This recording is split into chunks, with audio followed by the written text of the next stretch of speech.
Bonjour à tous. L'idée aujourd'hui, c'est qu'on va voir l'ensemble des techniques de prospection par IA qui existent. Je vous ai un peu décomposé tout ce qui se faisait sur le marché actuellement, sachant que c'est un milieu qui bouge énormément. Vous êtes au courant que y a de nouveaux outils IA qui sortent tous les jours, qu'on utilise tous les jours, et ça bouge beaucoup. Donc j'ai fait un gros travail de veille et mon objectif justement, c'est de faire en sorte de vous donner tous les outils à jour en matière d'IA, d'intelligence artificielle, que vous allez pouvoir utiliser au sein d'entreprises.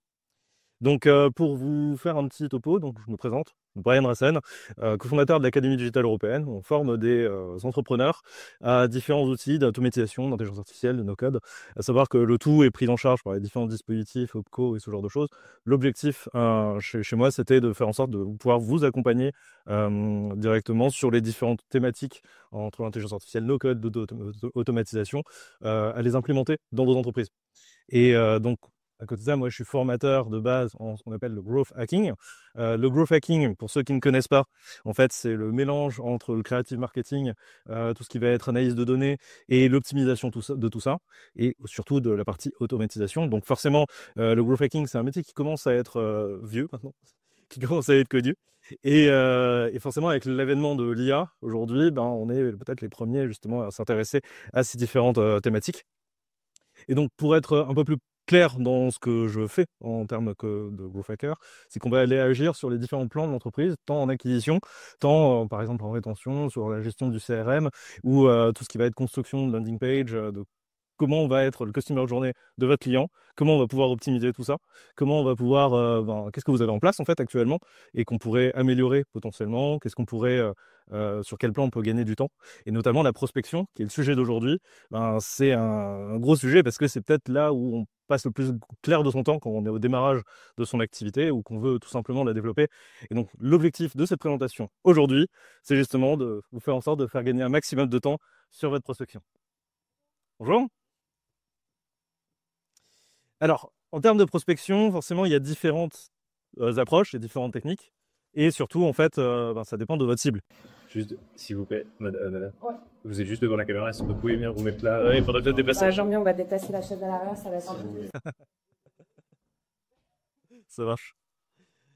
Et donc, en termes de prospection, on aura différentes approches, donc plutôt classiques. Je pense que vous connaissez l'approche des compositions prospect froid, prospect tiède et prospect chaud. On pourrait les classer comme ça. Et donc, vous n'allez pas communiquer de la même manière à quelqu'un qui ne vous connaît pas que quelqu'un qui vous a déjà vu, qui sait à peu près, qui vous a déjà rencontré peut-être dans un salon, qui a déjà vu vos vidéos, vos contenus, ce genre de choses. Et les prospects chauds qui ont déjà potentiellement fait des demandes et qui sont en attente et que vous allez pouvoir aller plus loin.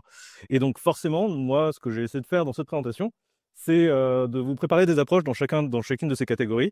On va se concentrer principalement sur la partie prospection froide, parce que je sais que c'est ce qui intéresse la plupart des gens, surtout quand vous n'avez pas encore le réseau et que vous devez vous le constituer. Je sais que c'est compliqué, et vous allez avoir justement un ensemble d'outils et de techniques qui vont vous permettre de pouvoir booster votre activité, booster votre prospection d'ici la fin de la session. En tout cas, j'espère que ce sera suffisamment clair. Alors, en termes d'acquisition client, c'est l'un des premiers canaux, c'est une des premières choses qu'on va faire, c'est de travailler sur, par exemple, les différents canaux qu'on va retrouver là, c'est les principaux, le SEO, le SEA, le SMO, le SMA et l'email marketing. Donc on va avoir d'autres canaux de communication, d'autres moyens de faire de l'acquisition dans le digital, mais c'est les principaux. Donc à savoir que si on doit décomposer, le SEO, c'est tout ce qui va être référencement Google, classique. Le SEA, c'est toutes les pubs que vous allez pouvoir faire sur les moteurs de recherche. Le SMO, c'est tout ce que vous allez pouvoir mettre en place sur vos réseaux sociaux de manière classique pour faire en sorte d'obtenir plus de monde. Typiquement, un travail d'un community manager, même si ça ne s'arrête pas uniquement là. Et le travail d'un social media buyer, ça va être plutôt d'aller acheter de la publicité sur les réseaux sociaux et de faire du Facebook Ads, LinkedIn Ads, peu importe la plateforme que vous choisissez, pour faire de la publicité. Ça, c'est les différentes approches. Ensuite, on a l'email marketing. L'email marketing qui marche le jour toujours très bien. Pourquoi? Parce qu'on consulte tous nos mails, parce qu'aujourd'hui, ne serait-ce que les informations légales passent par mail. Et donc, l'email marketing, c'est quelque chose qui fonctionne encore très bien aujourd'hui.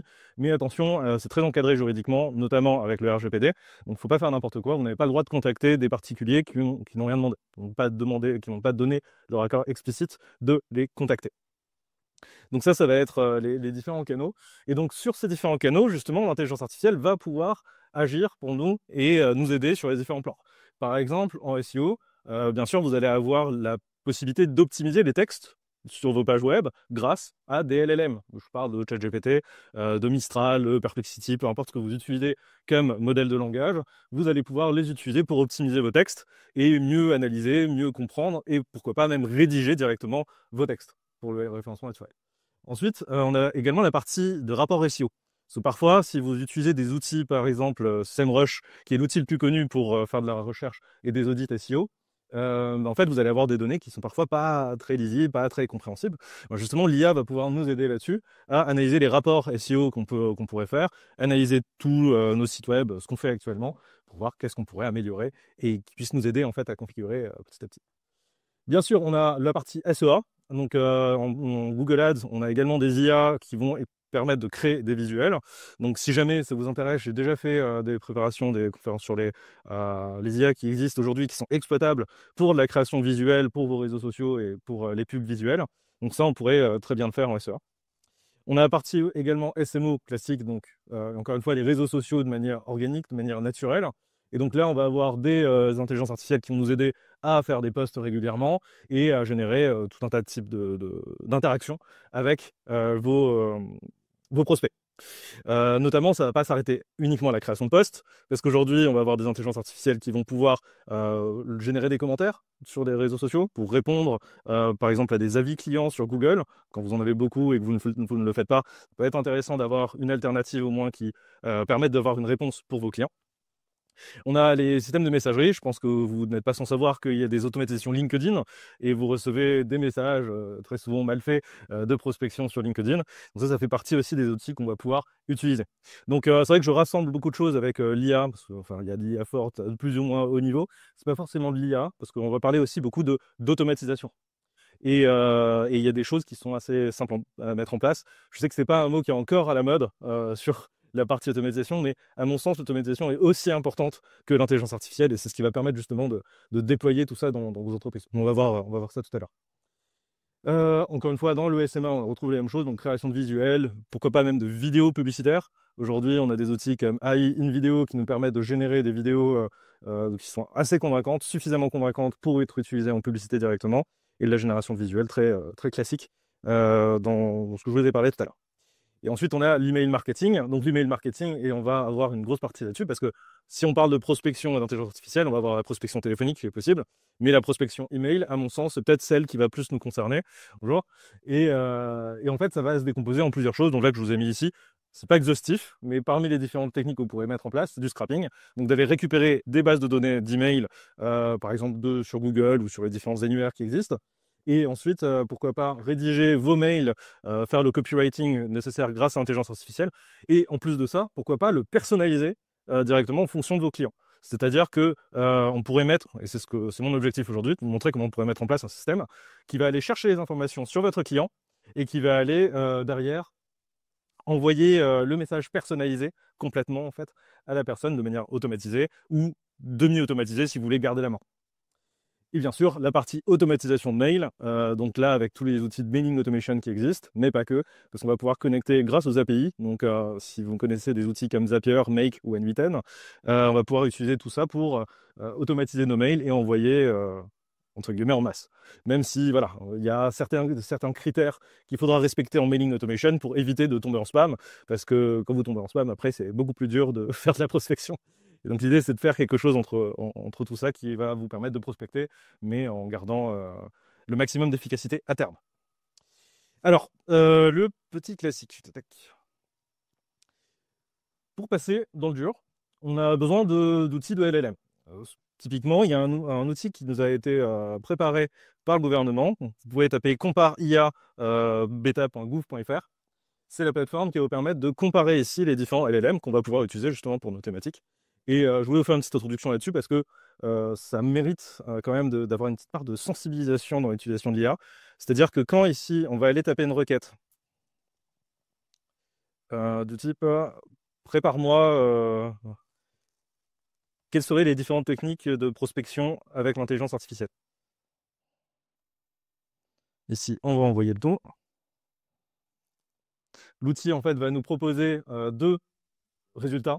Donc des résultats en fait qui sont à l'aveugle au démarrage et ces deux résultats en fait ont été proposés par deux IA différentes. C'est-à-dire que à gauche, par exemple, vous pourriez très bien vous retrouver avec du ChatGPT, et à droite, du Mistral, qui est l'outil justement français de LLM, qui est pas mal en ce moment. Donc là, vous voyez que vous avez les deux résultats. Il y en a un qui est plus rapide que l'autre. Déjà, ça peut être un bon élément de comparaison.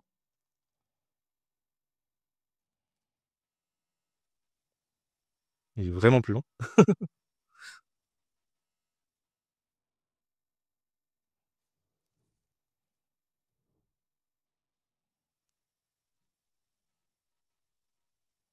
Ok, super.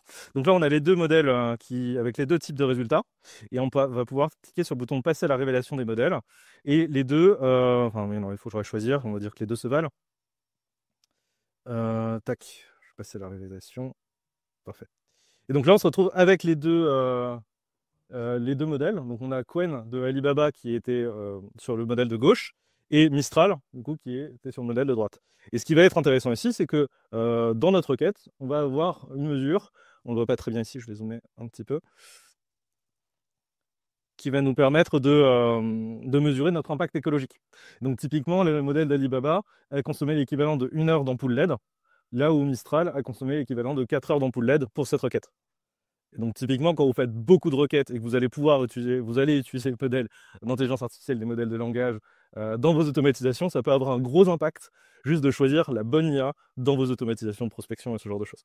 Et en plus de ça, ça nous permet de les comparer et même d'accéder à des modèles enfin, parfois vous avez besoin de faire une requête et vous voulez tester d'autres trucs, mais vous voulez pas forcément créer de nouveaux comptes, vous voulez pas forcément aller plus loin, bah là, ça peut être une bonne alternative qui vous permet d'utiliser en fait des modèles auxquels vous n'avez pas accès, sachant que vous pouvez choisir les modèles au démarrage quand vous voulez démarrer. Tac. Donc là, ici, quand vous lancez, vous avez la possibilité, vous avez sélection manuelle, et vous avez les différentes IA qui vous sont accessibles. Donc en somme, c'est comme si on vous donnait accès en fait au modèle premium gratuitement via l'outil du gouvernement. Parfait. Donc maintenant qu'on a pu voir ça, l'idée c'est, encore si on se recentre sur la prospection, c'est de savoir qui cibler. Surtout si on part de la prospection à froid, la première cible va être très très importante. Et pour ça, rien de mieux, et j'adore justement que ce soit vivant, que d'avoir un modèle avec une entreprise. Donc moi, il me faudrait un cobaye, quelqu'un qui a un site web, une page texte que je peux récupérer, qui décrit le produit. Ouais, super, nickel. Comme ça, on fait la démo en live et on va pouvoir avoir quelque chose qui peut être utile en plus. HIVY.io.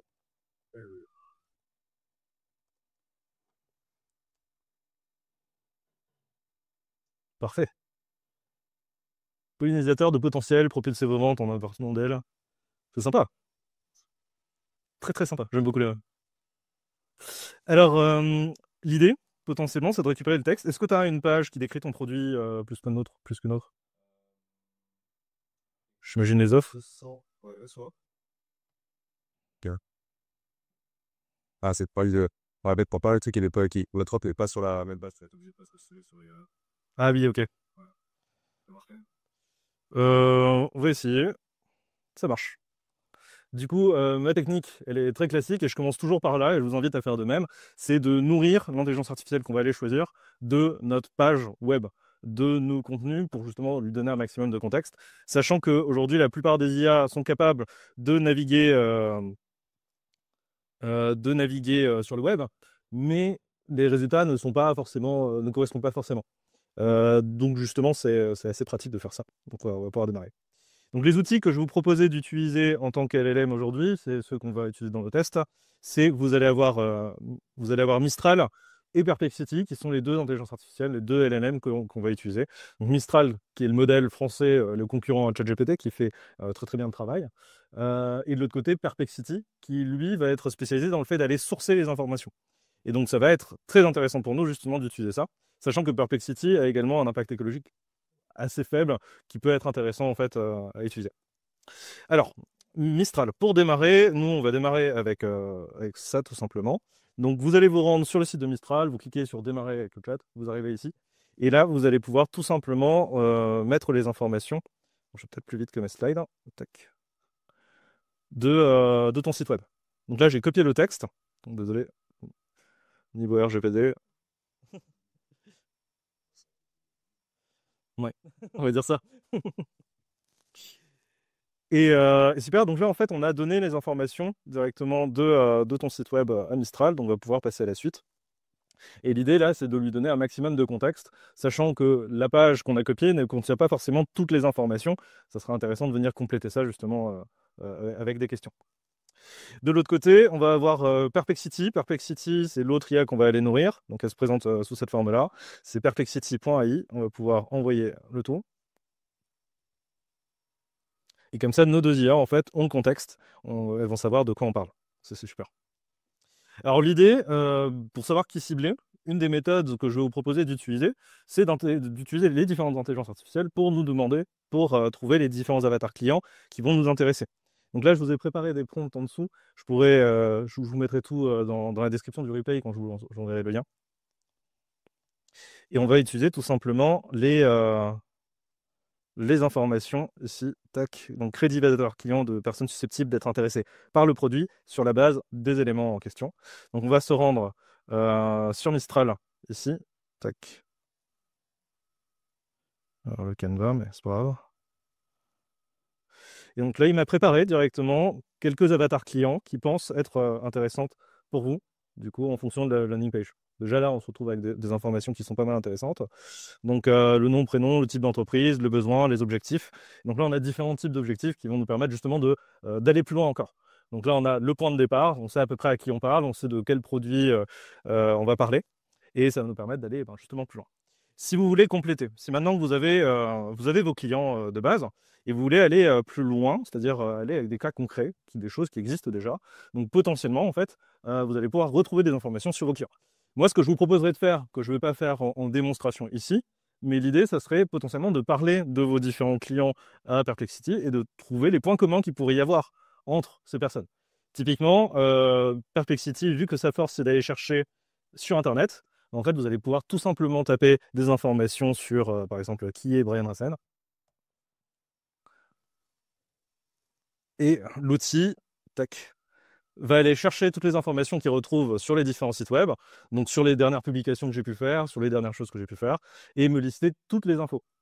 Et typiquement, si on croise voilà, les informations entre notre produit qu'on est en train de vendre, tout ce qui est du coup avatar client, plus le fait d'aller chercher des informations supplémentaires sur nos clients, ça peut être très très fort. Dans l'idée, c'est de pouvoir potentiellement comparer les différents meilleurs clients que vous pouvez avoir, en tout cas les cibles que vous pourriez avoir, leur demander c'est quoi les points communs, et potentiellement, pourquoi pas, essayer de trouver un axe pour communiquer avec eux. C'est-à-dire que si vous allez vous rendre compte que la plupart de vos clients, au final, ont des points communs, ont comme point commun d'être partenaires de BNI, ça peut être intéressant d'intégrer ce type de réseau. Et l'idée, ce serait de trouver les nœuds de réseau où vous allez pouvoir trouver les points communs et créer des partenariats avec ces établissements, avec ces points communs, parce que vous allez pouvoir justement construire une synergie grâce à tout ça. Nickel.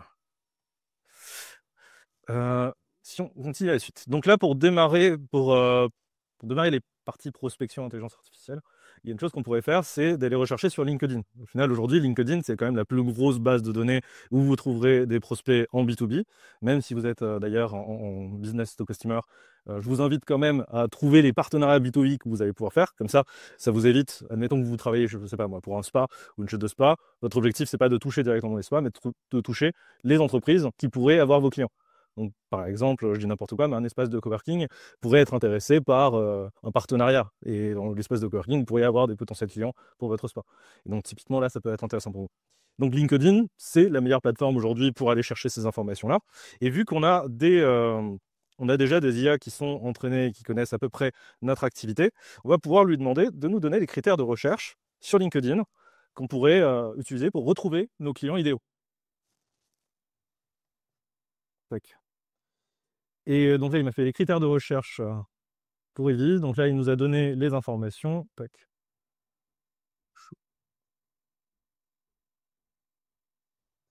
Moi, je peux être très à l'aise avec ça. Ouais, donc là, on a les informations, les critères, titre de poste, donc CEO, fondateur, directeur commercial. C'est plutôt classique. Donc on a des choses qui sont très cohérentes. Et pour aller plus loin, justement, et nous permettre de l'utiliser plus efficacement, on pourra lui demander directement de nous générer des URL de recherche. Parce que là, typiquement, si on se contentait du résultat de recherche qu'il nous a donné, on devrait se rendre sur LinkedIn, taper les différentes requêtes et s'en tirer avec. Mais grâce à la requête suivante, donc tac, générer 10 URL de recherche LinkedIn pour prospecter pour la société, et donc là on mettrait le nom du site web en cours. Et la grosse URL que vous voyez, en fait, c'est juste que j'ai fait une URL de recherche, j'ai fait une recherche et j'ai récupéré l'URL. Ce qui me permettrait de, en fait, lui donner un exemple pour aller plus loin. Oui? Ah, super, merci. Ah, c'est que. Attends, c'est pas tout le package. Ah ouais, mais c'est pas grave. Moi, avec tout, il y a vraiment pour nous derrière. Ouais, on a prévu le multiple au cas où.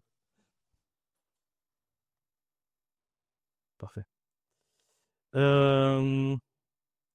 Ouais, donc la partie URL LinkedIn, donc cette URL-là, c'est tout simplement une URL sur laquelle j'ai fait une recherche classique. Donc là, on se rend sur LinkedIn. Admettons que je veuille chercher tous les CEO de Strasbourg, qui sont référencés comme tels. Donc là, on va se mettre en people, parce que c'est des personnes qu'on est en train de chercher. Localisation, on va se mettre à Strasbourg. Parfait. On peut choisir plusieurs localisations. Et typiquement, là, en fait, c'est une recherche LinkedIn qui va être reflétée ici. Parce que si on décompose l'URL, au final de recherche, on a linkedin.com avec les recherches. On a le geo-URN, ce qui nous permet d'avoir la localisation. On a le keyword. Donc le keyword, c'est, vous voyez pas bien là, mais c'est CEO. Donc qui correspond à la requête que j'ai pu faire derrière. Et tac, alors ça, je ne sais pas trop à quoi ça correspond, mais dans l'idée, c'est qu'on va lui donner en fait toutes les informations dans l'URL. C'est pour ça que je vous ai mis cette requête-là incluant l'URL, ce qui va lui permettre de trouver directement, sans halluciner, des requêtes à taper sur LinkedIn. Et donc voilà, on retrouve à gauche les formations, par exemple les URL de recherche. Ah mince, j'ai pas enlevé l'académie. C'est hivy.io, c'est ça? Ah.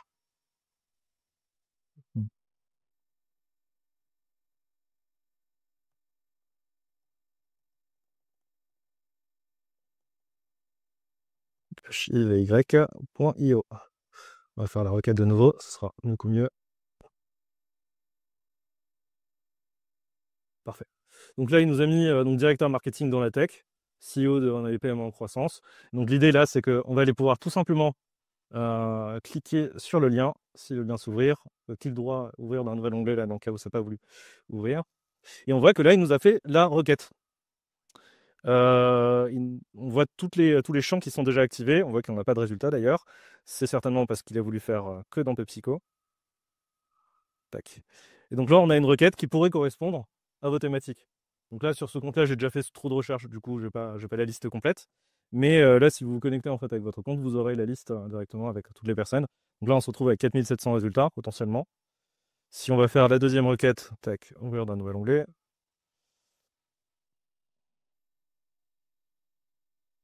Ici, là, on a 7200 résultats. Il nous a fait également la petite recherche directement avec les paramètres de recherche et on pourrait affiner.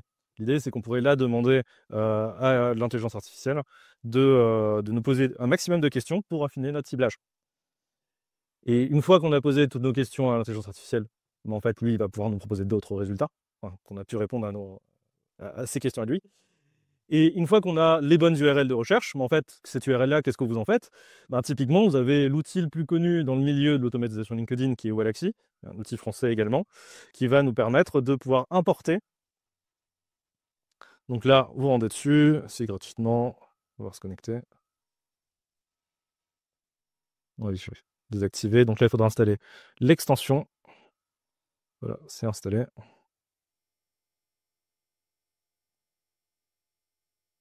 Donc sur l'extension Open Wallaxy, ça se synchronisera avec votre compte LinkedIn directement et vous allez pouvoir créer des automatisations. Est-ce que vous connaissez Wallaxy? Qui ne connaît pas Wallaxy ici? Ouais, ok, bon, ça vaut le coup que je vous montre ça alors. Savoir que Wallaxy propose une version gratuite, donc vous allez pouvoir le mettre en place et ça vous propose d'aller jusqu'à 80 contacts par mois en full automatique, donc vous le réglez une fois et vous n'y touchez plus.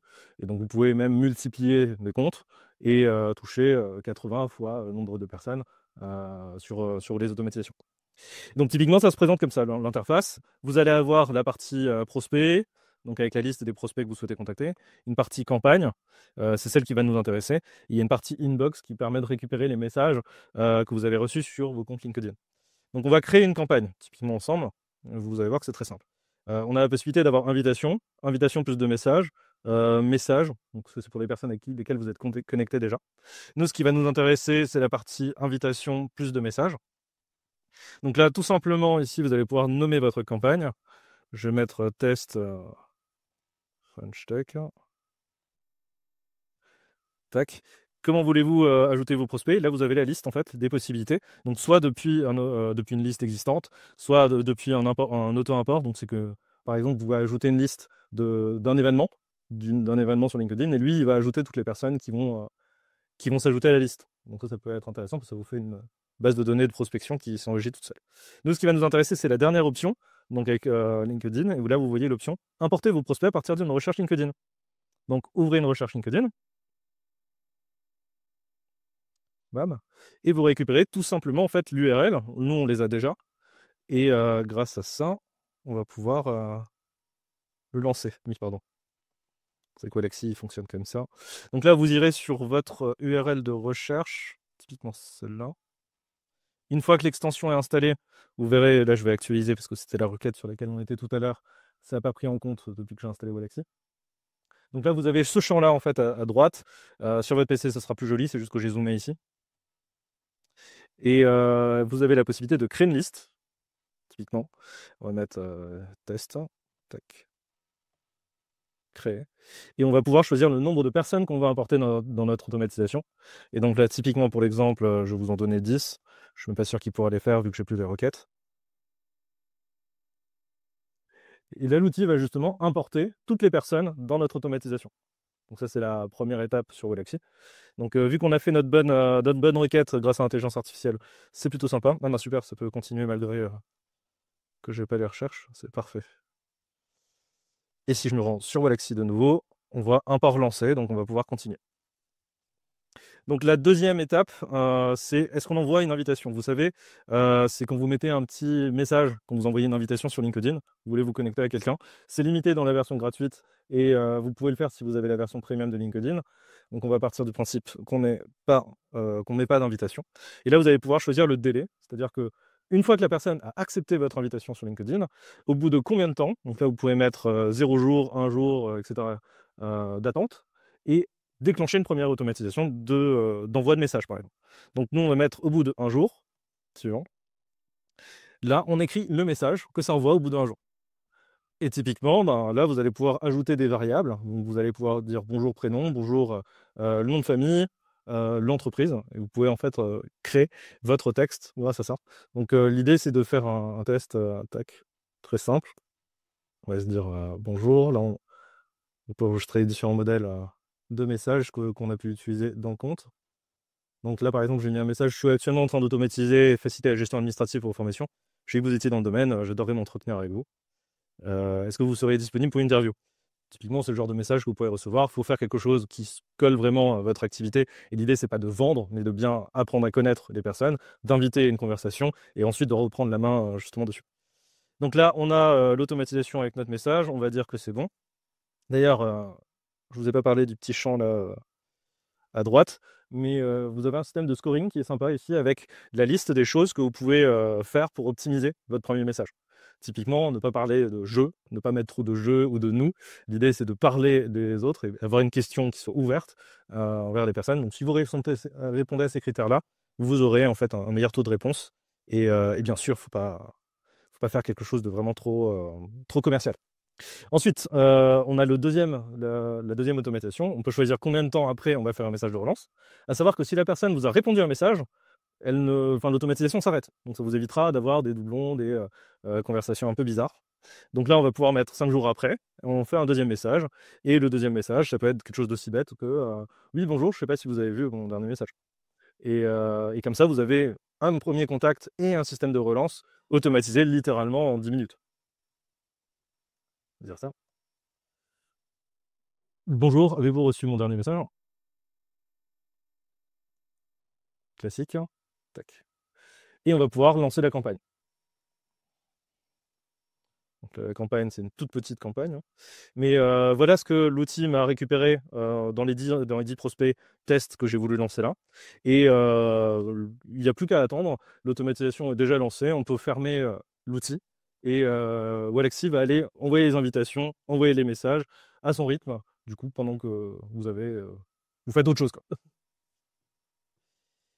Et donc Walaxy, c'est qu'un des outils qui existent, c'est le plus connu, c'est pour ça que je vous le présente, mais il en existe vraiment plein d'autres. Et typiquement, vous allez avoir des outils qui vont vous permettre d'aller même plus loin, c'est-à-dire de personnaliser complètement le message, c'est-à-dire d'aller regarder le profil de la personne que vous allez prospecter et adapter complètement le message en interjectant un prompt, en interjectant ChatGPT, pour faire en sorte d'avoir un message complètement personnalisé. Ça, ce serait carrément possible. Euh, L'autre manière de pouvoir lancer des outils de prospection IA, c'est via Google. Le problème, souvent, c'est qu'on ne sait pas qui contacter. Si vous voulez acheter des bases de données, il va falloir passer par quelqu'un qui sait faire du scrapping, il faudra apprendre le scrapping, ou alors payer assez cher dans toutes les bases de données que vous pouvez acheter, Compass et ce genre de choses. On se retrouve vite avec du 1 euro la ligne de contact, pas du tout qualifié, pas forcément à jour, et c'est galère, quoi. Donc là, l'idée, c'est qu'on pourrait très bien récupérer des résultats via ce qu'on appelle les recherches avancées de Google. Est-ce que vous avez déjà entendu parler des recherches avancées de Google, des commandes Google ou du dorking? Vous allez apprécier. Alors en fait, oui. Ah merde. Problème technique, on regarde.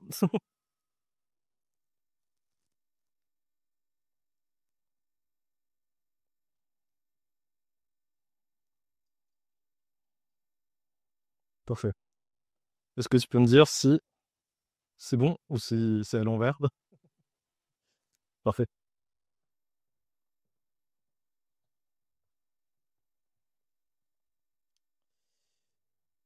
C'est tout bon? C'est à l'envers? Ouais, c'est ce que je me disais. Tac. Est-ce que c'est bon?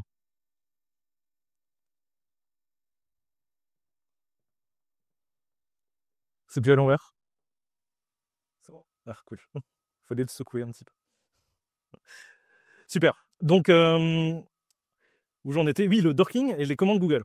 Alors en fait, c'est la possibilité d'ajouter des caractères, ou tout simplement des or, des and, qui vont être des manières de pouvoir indiquer plus précisément à Google ce que vous recherchez comme information.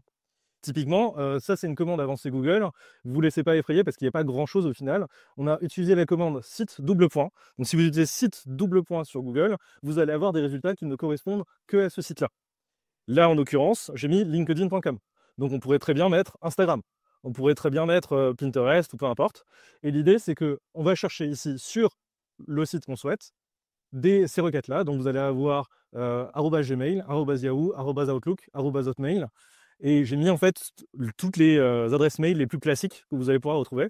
Donc attention, ça, d'un point de vue RGPD, je ne sais pas du tout comment ça se positionne, mais c'est des résultats qui sont publics sur Google, c'est-à-dire que quand quelqu'un va mettre dans sa bio son adresse mail et son numéro de téléphone et à côté un contactez-moi, typiquement Google va l'indexer et c'est ça qu'on va aller utiliser.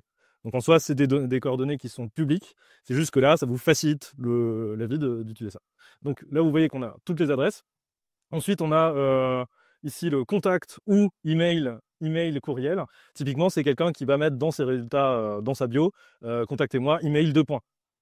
Email 2 points, ce qui après, c'est souvent un email, donc ça va nous intéresser aussi. Et à la fin, on a mis moins job, donc la requête moins dans une URL, dans une recherche, ça va nous dire qu'on ne cherche pas les offres d'emploi. Parce qu'on a remarqué dans l'URL de LinkedIn, par exemple, qu'il y avait écrit job quand on avait des jobs. J'ai fait des tests là-dessus. Alors l'idée, c'est que potentiellement, avec cette requête en tant qu'exemple, je vous inviterai à la copier quand vous l'aurez et à la donner à Mistral ou ChatGPT, qui va vous générer vous-même votre propre requête Google que vous allez pouvoir utiliser à votre sauce et la personnaliser.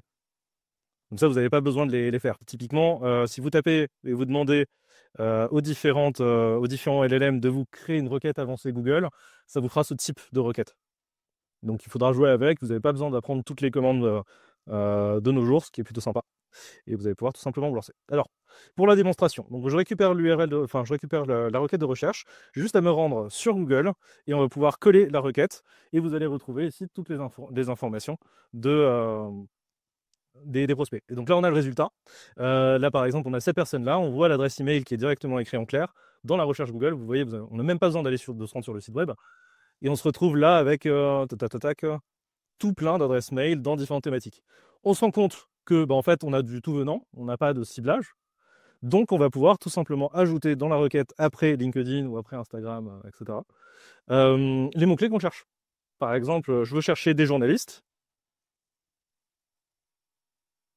qui parlent du marketing. Moi, je vais pouvoir tout simplement taper journaliste et marketing. Et là, vous avez tout un tas de pages qui contiennent des personnes qui sont journalistes avec des adresses mail. Parfois, il y en a, parfois, il n'y en a pas.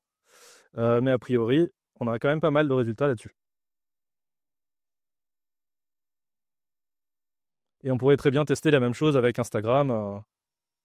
Toc. Vous voyez la bonne URL Instagram, mais vous voyez l'idée.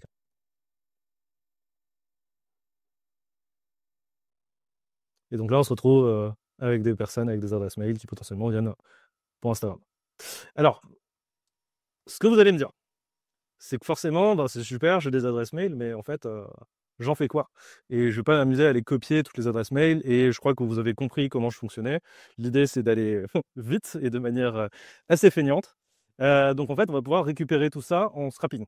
Le scrapping, pour ceux qui ne connaissent pas, c'est l'ensemble des techniques qui vont nous permettre de récupérer automatiquement des données, donc constituer des bases de données. Ça peut être récupérer des contacts clients, ça peut être récupérer des prix, des fiches de produits, ça peut être vraiment récupérer n'importe quoi. Donc c'est une compétence qui est vraiment très très intéressante à avoir, et je vais vous en donner un petit aperçu de ce qu'on peut faire. Alors pour ça, vous allez avoir l'outil le plus simple au monde à utiliser qui s'appelle Instant Data Scraper. Et Instant Data Scraper, en fait, c'est cette petite icône là.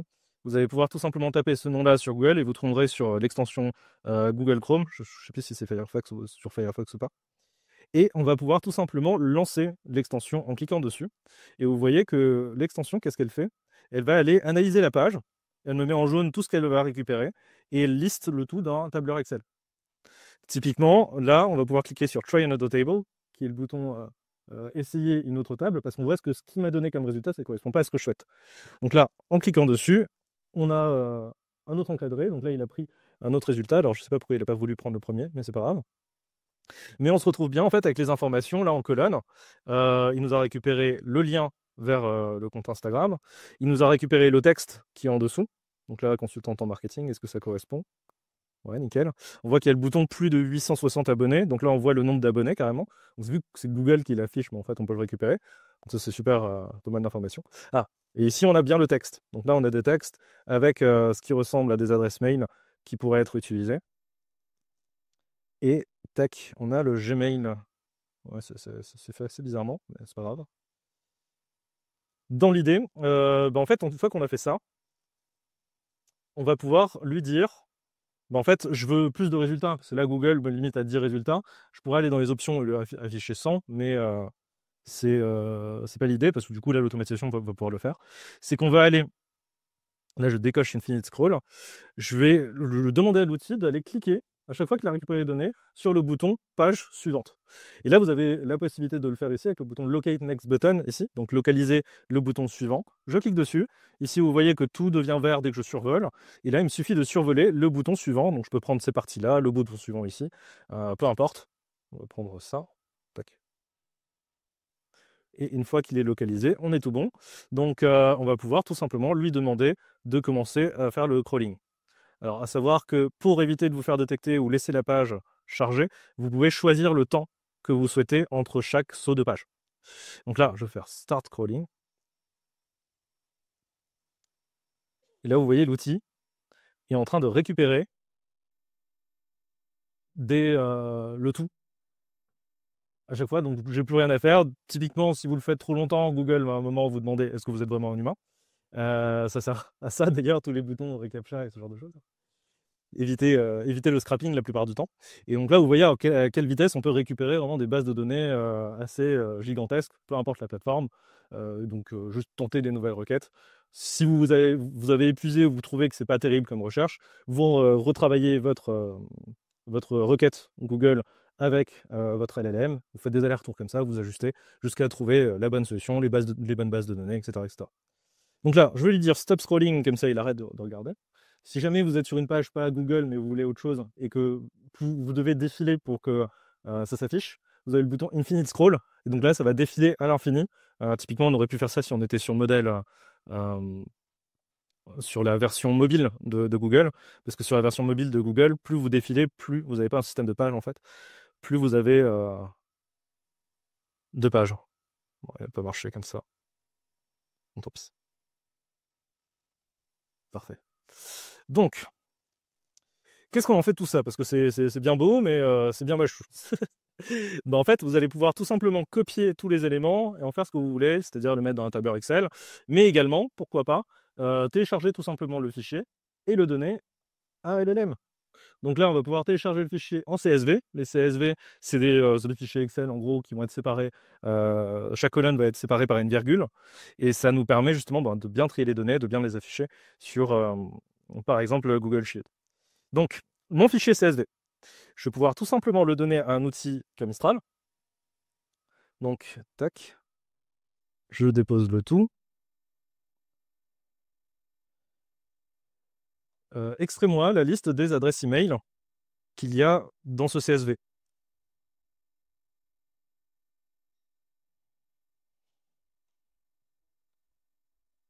Et donc, en termes de traitement de données, vous voyez que ça peut être... tac.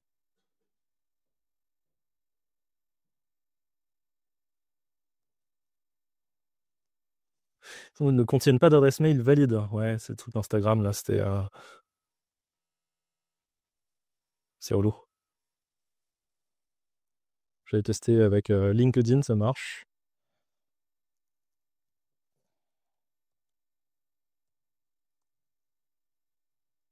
Ouais, le fameux je ne suis pas un robot, c'est quand vraiment il suspecte à un moment que c'est plus l'humain qui le fait. Tac. Donc je refais la manip. Try another table. Donc là, on a bien les informations. On va pouvoir localiser le bouton suivant qui était déjà localisé. C'est pas grave, je vais prendre l'autre. Et start scrolling. Je vais en prendre juste quelques pages. Parfait. Le CSV.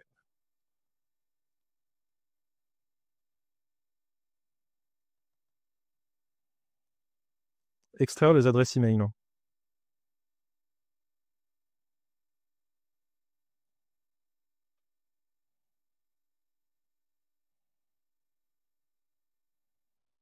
Bah, il n'y veut pas. Mais ça fonctionne. Si vous insistez un petit peu, ça fonctionne. Il faut juste vérifier que vous avez bien les bonnes informations. Et c'est pas grave, je vais vous montrer de toute façon les outils suivants. Toujours l'effet démo. Parfait.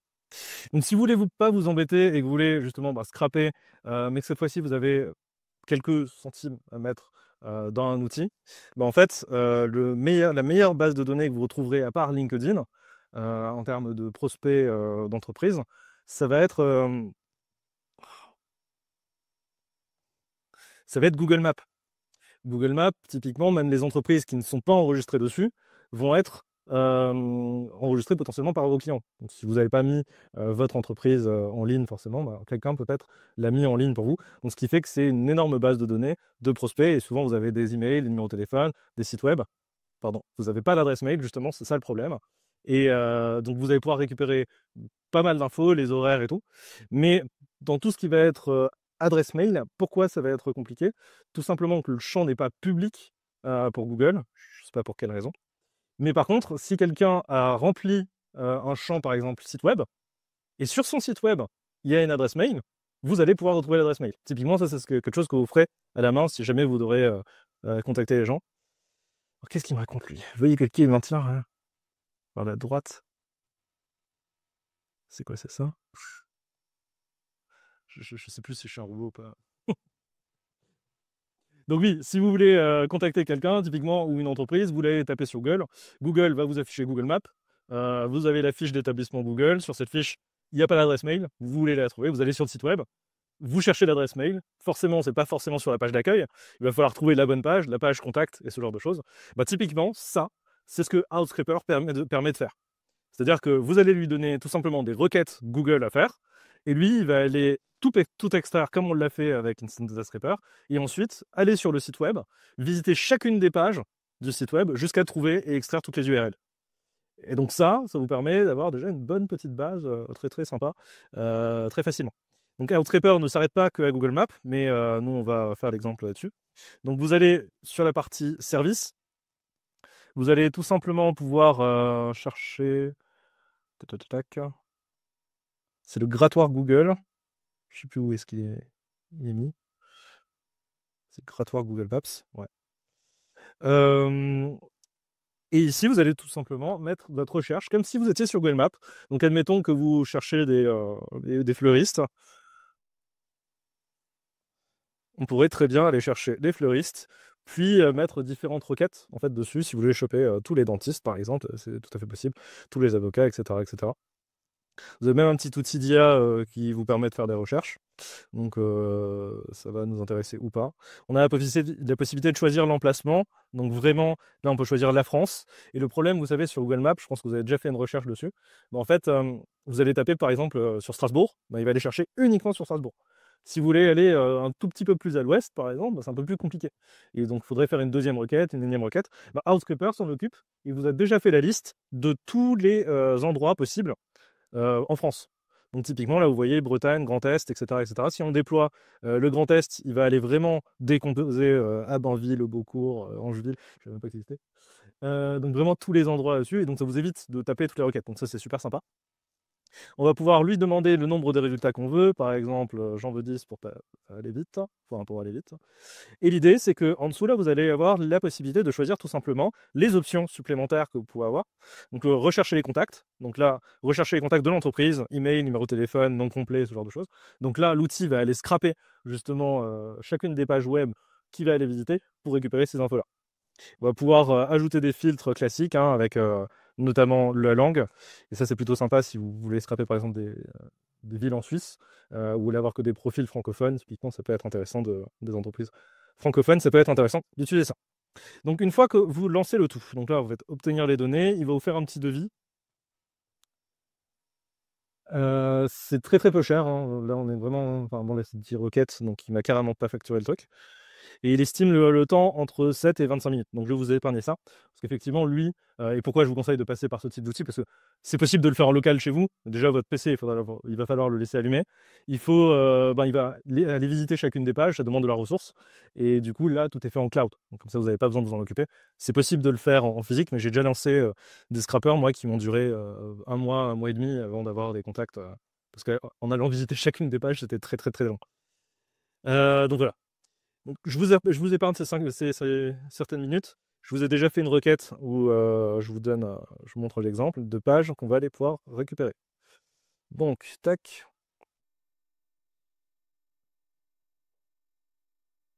Donc ici, j'avais voulu récupérer les bases de données de SPA.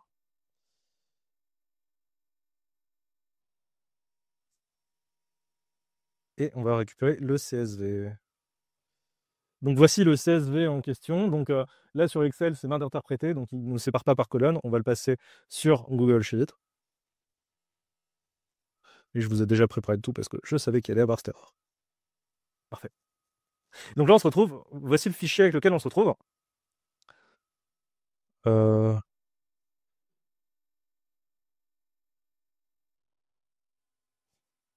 C'est très étrange comme problème. Ah, c'est un screenshot. Parfait.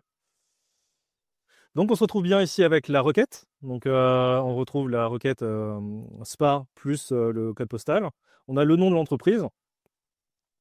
Le nom pour l'email. Donc là, c'est s'il a retrouvé un autre nom qui pourrait correspondre.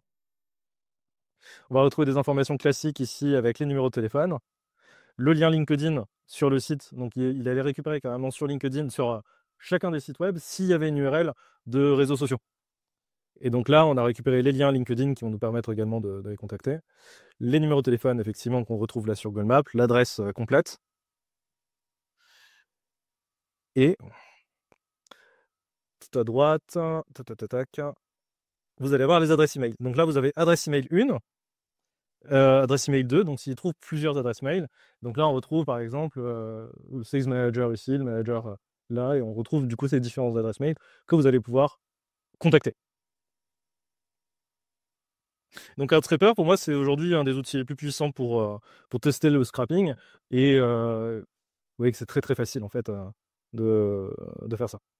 Ensuite, on a le ciblage par technologie qui est possible, c'est-à-dire que là, on a tapé les requêtes tout simplement pour avoir des types d'entreprises, on a tapé dentiste, fleuriste, etc., etc. Mais en fait, on est capable aujourd'hui, grâce à des outils comme Wapalizer, d'aller rechercher tous les sites web qui utilisent tel ou tel outil. Par exemple, si vous avez, vous prospectez toutes les personnes qui utilisent Mailchimp, parce que vous êtes un concurrent de Mailchimp, ben, ça peut être intéressant de récupérer toutes les bases de données de personnes qui ont des formulaires Mailchimp sur leur site.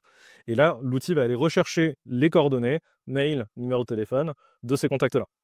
Donc, on va pouvoir détecter toutes les personnes qui utilisent, par exemple, du TikTok Ads, qui utilisent du Google Ads, parce qu'ils ont un pixel installé. Et typiquement, bah, si vous voyez, et vous pouvez faire l'inverse, hein, on peut dire que la personne a pas utilisé TikTok Ads, mais elle utilise Google Ads, bah, potentiellement, si vous faites du TikTok Ads, bah, ça peut être intéressant de les prospecter et d'avoir des contacts de ce type-là.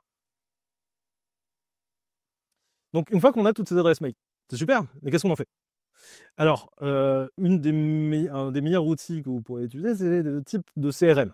Donc, quand je parle de CRM, on va parler de HubSpot, Salesforce, ce genre de choses. Mais ce que j'affectionne le plus, moi, c'est les CRM maison qui sont faits avec des outils type Notion ou Airtable. Airtable, c'est pour moi en fait l'outil de prédilection parce qu'en fait, vous allez pouvoir vraiment structurer votre CRM de la manière dont vous le souhaitez et donc récupérer toutes les données que vous avez pu récupérer dans les fichiers CSV là et de les ordonner ici de manière claire et adaptée à votre business parce que chaque entreprise est différente et donc forcément le mieux c'est d'avoir quelque chose qui est 100% personnalisé et Airtable c'est vraiment super pour ça. Alors je vous donne un exemple du type de CRM que j'utilise. Alors, j'ai une base qui est plus RGPD compliant. Parfait. Donc là, on se retrouve avec un tableau de ce type-là. Pour ceux qui ne connaissent pas Airtable, c'est un cousin de Excel au final. On a quelque chose de très très proche. Et l'idée, c'est qu'on va pouvoir retrouver toutes les informations. Par exemple, là, le nom, on pourrait retrouver le mail, numéro de téléphone, etc., etc. Et ajouter les colonnes qui nous intéressent. Par exemple, ici, moi, j'ai une colonne état de la demande qui est super importante, qui me permet de bien jauger où est-ce que chaque prospect est, est-ce qu'on l'a déjà contacté, ou est-ce que là on l'a contacté mais il a relancé parce qu'on n'a pas réussi à l'avoir.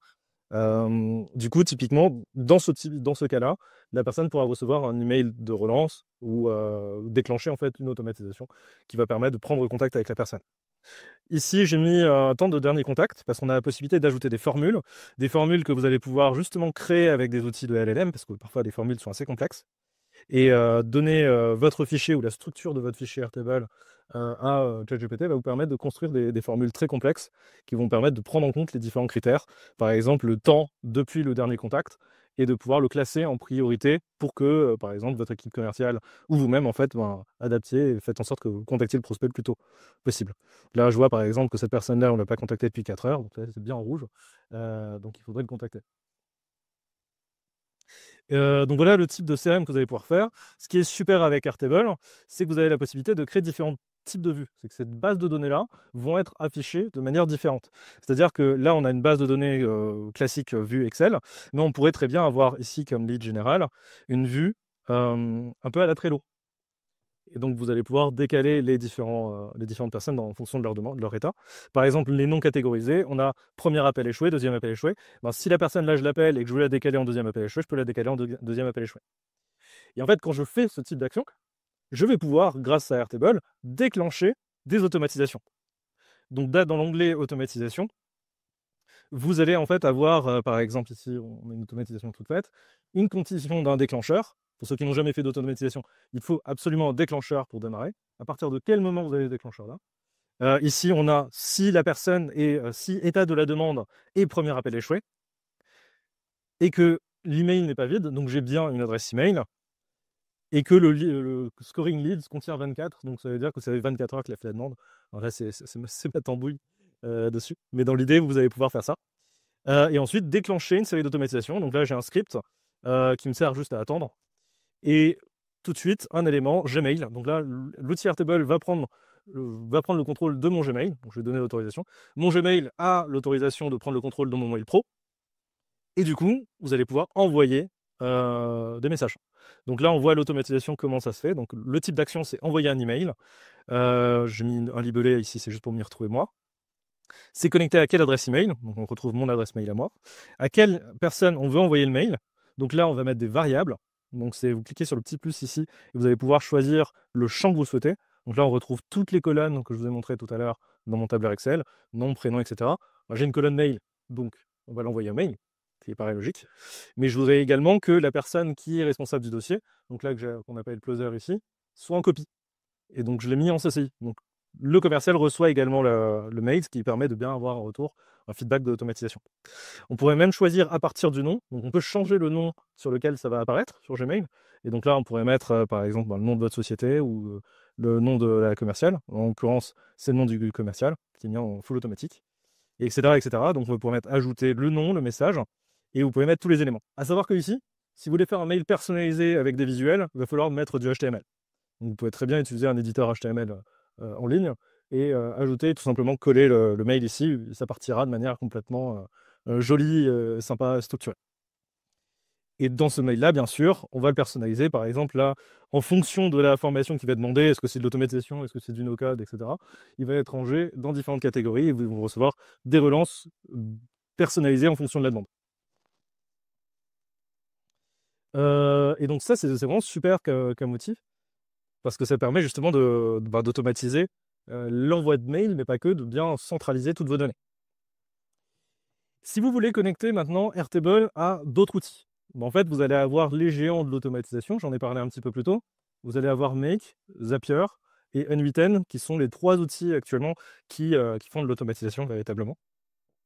Et vu que en fait, on veut aller plus loin et on veut peut-être connecter nos outils existants à ces outils-là, on va pouvoir partir de nos données qu'on a scrappées, donc toutes les données qu'on a récupérées, qu'on a mis sur un fichier Excel par exemple, et déclencher une série d'automatisations qui vont nous permettre de gagner du temps sur la prospection ou alors de personnaliser complètement la prospection. Alors typiquement, je vous ai préparé une petite automatisation. Alors je vais zoomer pour ne pas vous perdre. Donc elle est vraiment toute petite là. Donc dans l'idée, c'est que sur Airtable, donc sur votre base de données, on a pu récupérer mail, numéro de téléphone, nom, site web ou même des informations d'une équipe. À partir du fichier Airtable, on va lui dire ok, en fait, va aller regarder sur Perplexity, comme je vous l'ai montré au début, quelles sont les informations sur le prospect. Donc typiquement, les infos, donc par exemple, qu'est-ce qu'il a pu faire à côté, est-ce qu'il a d'autres entreprises, quels sont ses postes, quelles sont ses passions. Perplexity va aller chercher sur le web. S'il se rend compte qu'il est inscrit sur un truc de club d'éducation canine, Perplexity va le savoir. Et du coup, typiquement, vous allez pouvoir demander soit directement à Perplexity, soit à un autre outil d'LLM, là on a pris OpenAI, d'aller récupérer les informations sur cette personne et de rédiger un message personnalisé pour cette personne, en prenant en compte d'autres éléments, par exemple le fait qu'ils soient intéressés par les chiens et ce genre de choses, et que vous aussi, que c'est extraordinaire, qu'il y a moyen de faire quelque chose là-dessus de sympa. Une fois que vous avez généré ce message avec OpenAI, en fait, vous allez pouvoir le renvoyer sur Airtable pour juste nous mettre à jour et garder une trace du mail que vous allez pouvoir envoyer. Et vous allez pouvoir tout simplement soit ajouter un module Gmail ici, comme j'ai fait, qui envoie le mail directement, soit lui demander de rédiger un brouillon et que vous puissiez en fait modifier ce brouillon avant de l'envoyer. Ce qui est, à mon sens, la meilleure des solutions. Et si vous faites ce type d'automatisation là, vous voyez qu'en fait, en littéralement quelques minutes, allez, quelques heures, parce que vous allez devoir quand même le fabriquer, ça, vous allez avoir un système quasiment full automatisé qui vous permet d'envoyer des mails en masse à des personnes depuis absolument rien, sachant que Make a une version gratuite qui vous permet de faire 10 000 opérations par mois. Ou 1000, je ne sais plus. Mais c'est 1000 ou 10 000 opérations par mois. Là où des outils comme Zapier, que je ne vous propose pas, ne vous permettent que de faire 100 opérations par mois. Donc, avoir un compte Make, même en gratuit, ça vous permet quand même d'avoir des premiers contacts, une première machine à leads qui est faite et qui fonctionne, quoi. Je vais pas forcément rentrer dans le détail de comment ça fonctionne là-dessus, si je vais vous montrer rapidement. Donc les blocs, si jamais vous n'avez jamais utilisé Make, je vous montre rapidement comment ça fonctionne. Donc là, forcément, pour mettre un bloc Airtable, en fait, on va choisir au début, tout simplement, dans la liste des outils. On va mettre par exemple à Airtable, on va avoir le type de déclencheur qu'on va avoir. Donc par exemple, ici, j'ai bien mis le Watch Record. donc qui permet d'aller regarder s'il y a un nouvel enregistrement. Et on va pouvoir l'associer à notre compte. Donc là, moi, j'ai plusieurs comptes de Airtable, mais vous, au début, vous n'aurez pas de compte associé, donc il faudra cliquer tout simplement sur le bouton Add et suivre les instructions pour donner l'autorisation en fait à Make d'utiliser votre compte Airtable. Parce que Make, en fait, c'est juste un outil qui va aller utiliser les API et faire des appels à votre place. Donc ensuite, ici, ou dans Base, vous aurez tous les fichiers que vous avez sur Airtable. Donc moi, j'en ai un petit paquet, mais vous en aurez certainement moins. Et vous retrouverez là votre base de données dans laquelle vous aurez copié, par exemple, vos prospects. Et ça vous permet d'aller plus loin. Donc là, tac. Ouais, non, ça nous prend trop de temps. On va faire ça. Et une fois qu'on a notre base de données, en fait, on va pouvoir associer les deux. Et le bloc suivant, je l'ai mis Perplexity. Et dans Perplexity, c'est assez simple. Donc on est dans la même logique. Il faut cliquer sur le bouton Add ici, récupérer votre clé API. La clé API, c'est quand vous allez voir, enfin, pour l'avoir, vous devez vous connecter à Perplexity, tout simplement. Vous allez chercher dans vos options, vos paramètres. Vous aurez en fait une série de chiffres et de lettres qu'il faudrait copier ici. Et ça vous permet, en fait, c'est l'équivalent du login mot de passe donc, de votre compte. C'est quelque chose qu'il ne faut pas partager. Et que vous allez pouvoir justement mettre ici. Ce qui va permettre à Perplexity de vous facturer. Parce que les outils sont payants, c'est très très peu cher, hein, des requêtes avec Perplexity. Vous allez pouvoir ensuite choisir, une fois que vous êtes connecté, choisir le modèle qui va être associé. Donc ça, c'est le modèle de Perplexity, on peut laisser par défaut. On va pouvoir choisir quel est le message qu'on envoie à Perplexity. Donc, vraiment comme vous le faites sur votre modèle de LLM. Hein. Vous mettez ici le contenu du message, votre rôle. Donc là, on va mettre user, on pourrait mettre le contenu du message. On pourra dire le nombre de tokens qu'on veut utiliser. Le nombre de tokens, c'est la longueur, en gros, de votre message. Et du coup, ça va vous permettre d'avoir des messages plus ou moins courts. Parce qu'on pourra même automatiser l'envoi de SMS. Hein. Parce que là, je vous ai montré que Gmail, mais on pourrait très bien prendre le contrôle d'un Android et envoyer un SMS depuis le vôtre. On peut faire du pareil avec WhatsApp, on peut faire pareil avec tous les différents types de canaux. Ensuite, OpenAI, c'est pareil, c'est le même modèle que Perplexity. Vous allez choisir votre compte, vous cliquez sur Add, vous ajoutez votre clé API que vous récupérez. Donc, il faudra juste récupérer ces informations-là. Vous avez une instruction, hein, d'ailleurs, qui vous explique à chaque fois comment le faire. Vous mettez votre message comme vous le feriez sur ChatGPT de manière classique. Si vous voulez ajouter des images, d'ailleurs, d'envoi pour rechercher par image, c'est tout à fait possible. Rechercher par audio aussi, c'est possible. On peut très bien imaginer une transcription audio qui est faite et déclencher le tout. Airtable, ben, du coup là c'est extrêmement simple parce qu'au final c'est juste mettre à jour le record, l'enregistrement. Donc là on choisit le bon compte Airtable. On va retrouver la base de données qu'on aura choisie avant. Et on lui dit, ben, c'est bien cette base de données là qu'on veut changer, tout simplement. Et une fois que vous avez automatisé ça, il ne reste plus qu'à mettre le Gmail qui est dans la même logique. Vous l'associez à votre compte Gmail, vous cliquez sur Add, vous avez, tac, votre compte, vous cliquez sur Sign in with Google, ça pourrait suffire, et ça donnera l'autorisation à Make d'utiliser votre compte Google et d'envoyer des mails à votre place depuis votre compte. Et bam, si vous faites tout ça, vous aurez vraiment une machine à leads assez tueuse. Oui. C'est là, t'adresse mail. Oui. Je peux pas Si tu as 18 adresses mail qui ne sont pas gérées par le même compte Google, C'était sur quoi comme non? Non, c'est mettre sur ordre de mail. Ouais. Avec du monde de rappel ici. Et tu peux gérer via un truc style Mailbound. Ouais, mais fort. ouais, normalement tu peux même avoir Mailforge dedans. Non, il n'y est pas, mais il faudrait regarder s'il y a. Ou alors j'ai mal écrit Mailforge, je l'utilise pas, mais c'est Forge comme ça. Hein. Non. Mais par contre, s'il y a une API, potentiellement tu peux. Mais ce que je te conseillerais de faire, moi, c'est que les modules de Gmail sont vraiment super. Donc si tu veux connecter, tu peux ajouter sur ton Gmail, tu fais ajouter un compte. Et tu ajoutes les comptes avec le SMTP et le truc classique dessus. Comme ça, tu as un Gmail qui gère tous tes comptes. Et au moins centralisé pour le CEO. Et ça peut être intéressant. Et comme ça, tu n'as plus de problème. Tu pourras juste choisir l'adresse mail duquel tu veux envoyer et ça enverra. Nickel. Alors, pour terminer, ce que je vous propose, c'est que pour aller plus loin, en fait, hein, l'IA évolue beaucoup aujourd'hui. Et ça, c'est que des techniques qui existaient depuis déjà longtemps. On n'est pas sur de l'innovation pure et dure, mais on peut aller plus loin. C'est qu'aujourd'hui, il y a des outils qui sont en train de prendre le contrôle clairement de votre PC, qui peut aller agir en tant que navigateur, enfin que vous-même sur le navigateur. Vous avez certainement dû entendre parler de Operator de ChatGPT et de Manus AI, qui a fait beaucoup de bruit, mais à mon sens, c'est pas foufou encore. Mais l'idée, c'est que, en fait, c'est des outils qui vont aller, avec une requête, simuler votre navigation Internet et faire du contenu à votre place, créer, interagir directement. C'est-à-dire que, par exemple, si vous allez sur un site web et que malheureusement, le site web, il n'a pas d'adresse mail, mais par contre, il y a un champ avec des formulaires de contact. Et le formulaire de contact, avec l'automatisation telle que je vous l'ai montré, c'est compliqué à faire. Typiquement, des outils comme Convergence, donc convergence.ai, va vous permettre de faire ce type de choses. Donc là, par exemple, je pourrais très bien lui dire, remplis-moi le champ de formulaire de contact sur le bon coin des agences immobilières, enfin des trucs immobiliers de tel prix. On pourrait très bien, l'outil va aller naviguer directement sur le web et faire les actions. Par exemple, ici, je vais vous montrer à quoi ça ressemble. Bon, on va pouvoir le faire. Tac. Je vais pouvoir même aller plus loin.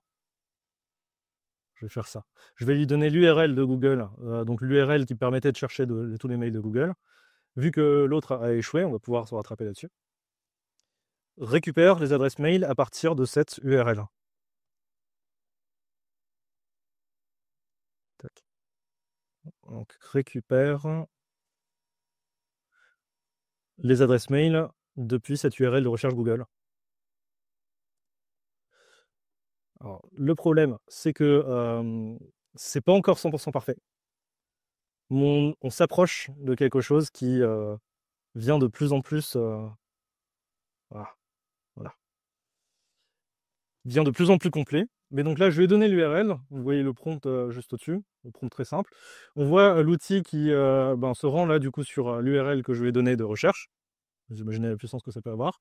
Et donc ici, il va aller calculer à chaque fois, vous voyez le nombre de steps. Il va aller récupérer les informations. Je n'ai pas fait le prompt suffisamment précis. J'aurais dû lui dire par exemple de récupérer 3 adresses mail ou 5 adresses mail, parce que là, ici, il va faire toutes les adresses. On n'aura pas fini. Mais l'idée, c'est qu'il va aller récupérer tout ça, il va vous donner le résultat directement comme il a pu en récupérer. Là, il en a récupéré qu'un seul, et il a estimé que c'était bon, parce que du coup, mon prompt n'était pas suffisamment clair. Mais si vous faites des prompts à pousser, vous allez pouvoir le faire quand même. Et là, ça marche actuellement. Je dois savoir que Convergence a une version gratuite qui vous permet de faire 5 essais par jour. Et vous allez pouvoir lancer des automatisations, c'est-à-dire qui vont se déclencher tous les jours et qui vont aller récupérer les infos et exécuter les manips à votre place. Donc là, c'est déjà là, c'est déjà accessible. C'est pas encore complet, mais je donne quelques mois. Ensuite, pour aller plus loin et vraiment que vous ayez un aperçu de ce qui se fait actuellement, n8n a lancé un nouvel outil. Donc n8n, c'est le concurrent de Make, un des concurrents open source d'ailleurs, si jamais vous voulez l'utiliser. Je ne le montre pas parce que justement l'installer, c'est un petit peu complexe pour les no-coders.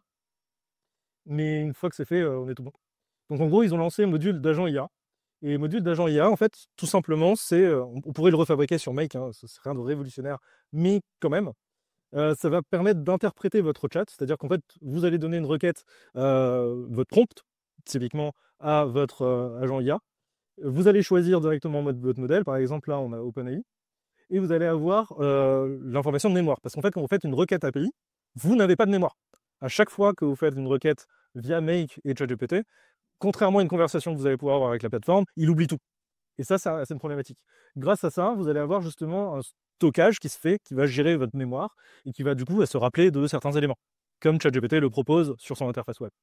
Et derrière, en fait, l'agent IA va pouvoir choisir différents types d'exécution en fonction des informations qu'on a pu lui donner. Et ça, c'est en train de changer complètement la donne parce qu'effectivement, on se retrouve avec une IA qui peut décider de déclencher d'autres automatisations. Et du coup, des IA qui déclenchent des automatisations, on peut aller très très loin avec ce type de modèle. Et ça permet vraiment de tout dépasser. La dernière chose dont j'aimerais vous parler, c'est assez peu facilement illustrable. C'est ce qu'on appelle les MCP. Les MCP pour Model Context Protocol. L'idée, c'est tout simplement que vous voyez que là, aujourd'hui, on a l'automatisation et les IA qui sont encore deux mondes un peu séparés, qui peuvent être intriqués. Aujourd'hui, avec les MCP qui ont été lancés par Claude, Anthropic, qui est la société qui a lancé Claude, en fait, vous allez pouvoir connecter vos API directement avec vos modèles de LLM. Par exemple, vous connectez votre Gmail avec Anthropic, là, avec le MCP d'Anthropic, et vous pouvez demander depuis votre interface de LLM, envoie un mail à telle personne. Ça va prendre le contrôle de votre logiciel via l'API, et ça enverra le mail. Donc tout ce que je vous ai montré avec Make pourra peut-être être rendu obsolète grâce à cette évolution qui est en train d'arriver. C'est en train d'arriver assez doucement, c'est encore réservé à un certain public parce que c'est technique à installer.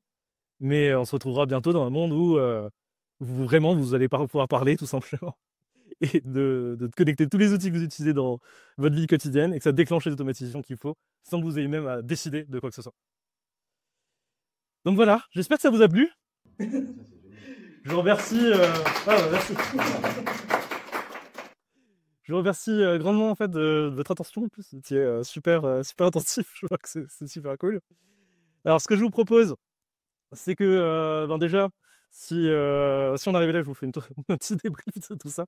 Donc là, c'est un extrait de ce que vous avez dans les formations qu'on propose chez nous en automatisation IA no code. Et l'idée, c'est qu'on puisse faire des rendez-vous en one-on-one avec vous sur les différentes thématiques et qu'on on vous aide à implémenter ces différents outils-là dans vos services.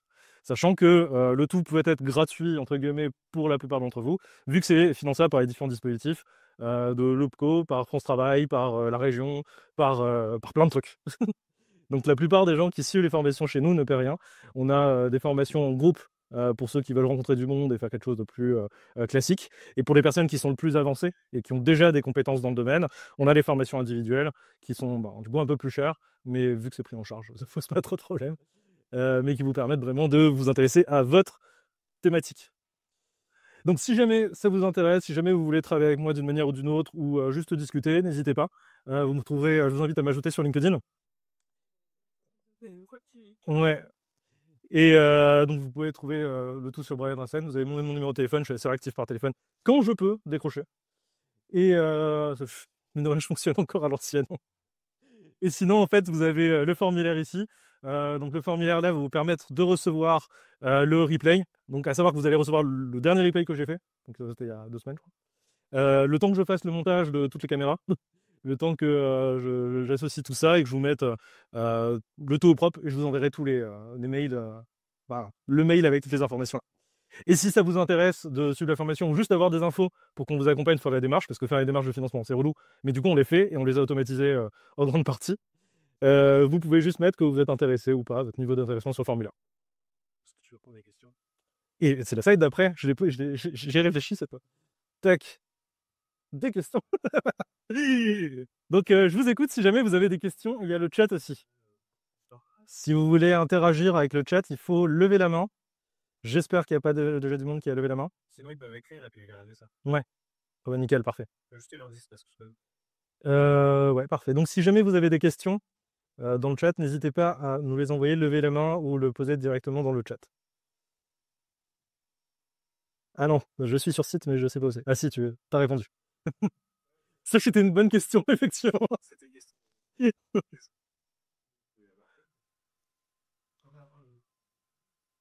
Pardon? Oui.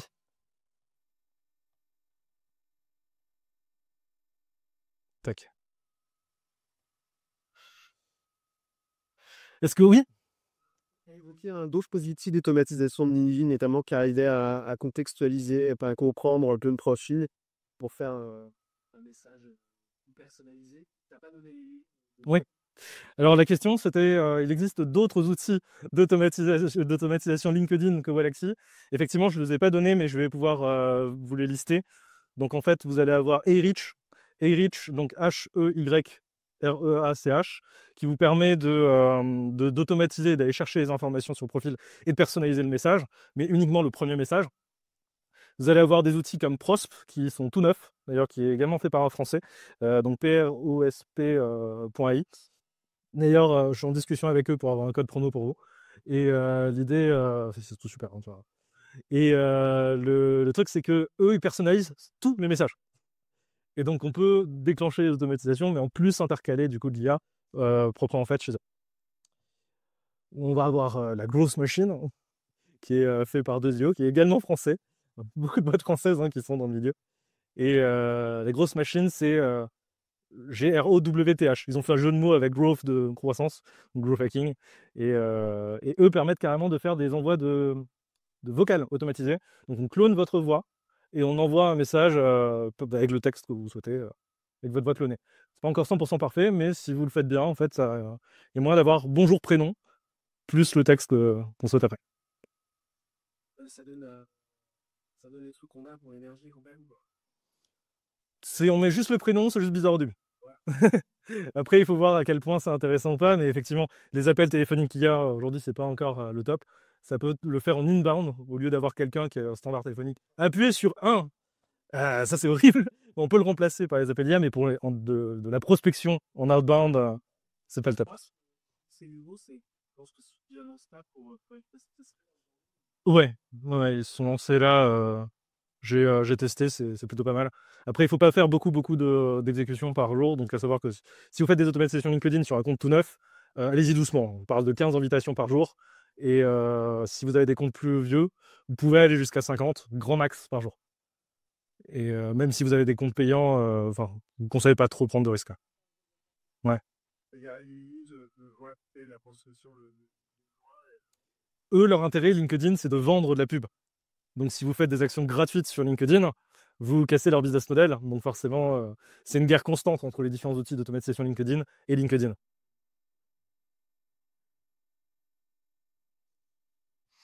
Ok, nickel. Ouais, des cas d'usage que vous pourriez avoir dans votre structure? Ouais. C'est quoi comme outil là qui vous a le plus intéressé, toi? Ouais? Ah bah super, ça fait plaisir ça. Oh, franchement, c'était vraiment utile. Je m'attendais pas à ça en venant ici. C'est vrai? Honnête. Mais Ah, ça fait plaisir ça. Non? Oui? Pour Valois, ça paraît un truc complexe avec les médecinations qui est à monter à la fin. Comment ça devait avoir à soi. Oui, bah en fait, il faut avoir un intérêt. Et quand l'intérêt est suffisamment grand, à ce moment-là, automatiser, ça devient. Je veux t'avouer que maintenant, en tant que dirigeant d'entreprise, mon activité, c'est quasiment plus que de gérer ça. Parce que toutes mes équipes sont gérées grâce aux automatisations. Et la partie de leur travail les plus pénibles, j'ai automatisé la génération de documents, conventions, tous les trucs et tout pour les formations. Les prises en charge, c'est ultra pénible. On a remarqué que c'était le frein. Du coup, on automatise et au final, ça fait des équipes heureuses et des clients plus satisfaits parce qu'il y a moins d'erreurs sur les papiers et ça va plus vite. Ouais, on peut remplir tous les documents, Les automatisations que tu as fait, c'est qui il termine de sauver même les recherches, etc. Elle les fait en arrière-plan ou elle les fait Dans l'automatisation sur Make, non, ça se fait en arrière-plan. C'est ton PC, il est éteint, ça se fait sur les serveurs de. En l'occurrence, ça se fait sur les serveurs de Make et de Perplexity, par exemple. Je pense que c'est celle qui avance les recherches. Ici, la recherche en anglais. Ah, Convergence. Oui, tu le lances et une fois que tu l'as lancé, il le fait tout seul dans son coin. Il y a un peu la même chose sur Alexis. Oui, pour ajouter des prospects. Là, c'est pas de temps pour ajouter les prospects parce qu'il peut tout faire. C'est juste que j'ai donné l'exemple là. Mais dans l'idée, oui, une fois que tu as mis l'exécution avec le prompt, donc là, si tu testes avec un bon prompt, j'ai testé des trucs, mais qui étaient pas trop, qui marchaient pas trop. C'est en hôtel ou c'est sur. Ah, c'est dans Cloud. C'est en Cloud. La version gratuite est t'as limité à 5 recherches. La version payante est très peu chère, c'est 20 $ par mois. Comparé à du 240 pour ChatGPT qui fait la même chose. Ou Muse, où on peut même pas avoir d'invitation. C'est quand même mieux.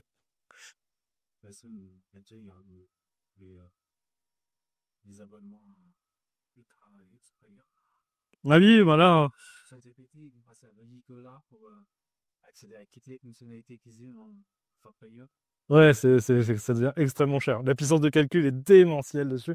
C'est avec des outils comme DeepSeek, qui est l'alternative chinoise que je vous ai pas présentée parce qu'il y a une alternative française, elle est beaucoup moins chère à utiliser. Et du coup, elle consomme moins de ressources. Et du coup, ça fait qu'elle domine le marché actuellement. Elle prend une grande place.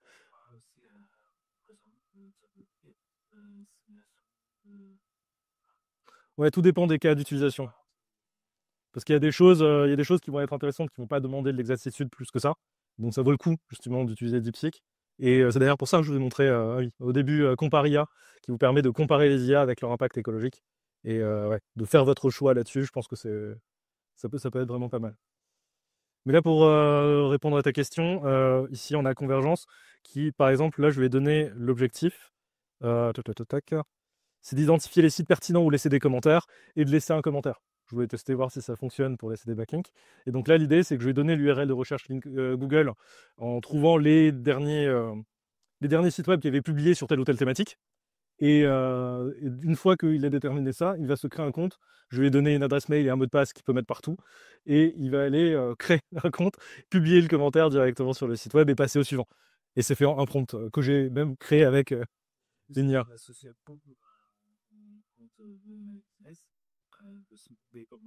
Lui demander oui, tu auras un prompt un peu compliqué, mais ouais, potentiellement.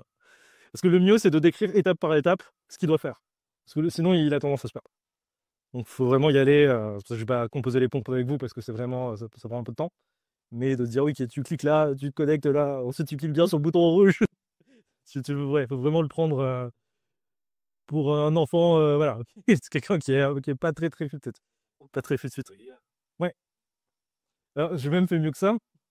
C'est-à-dire que j'ai enregistré mon écran qui, du coup, où je faisais les actions. Et du coup, on peut avoir une interprétation de ce que j'ai fait en prenant des screenshots, en fait. Oui, tout à fait. Tout à fait. C'est vrai que j'en ai pas parlé après. Il y a tous les Lovable et je sais plus comment ça s'appelle qui a pris Bolt. Oui, non, ils vont pas faire ça directement, mais c'est Bolt qui actuellement qui est très fort et qui permet de faire des applications directement. Donc, on peut faire des choses très très très très puissantes en combinant tout ça. Mais ça, ce sera le sujet d'une autre masterclass. Très rapidement, parce que j'ai ici la version gratuite. Genre en 5 requêtes, déjà, ça tient un peu super.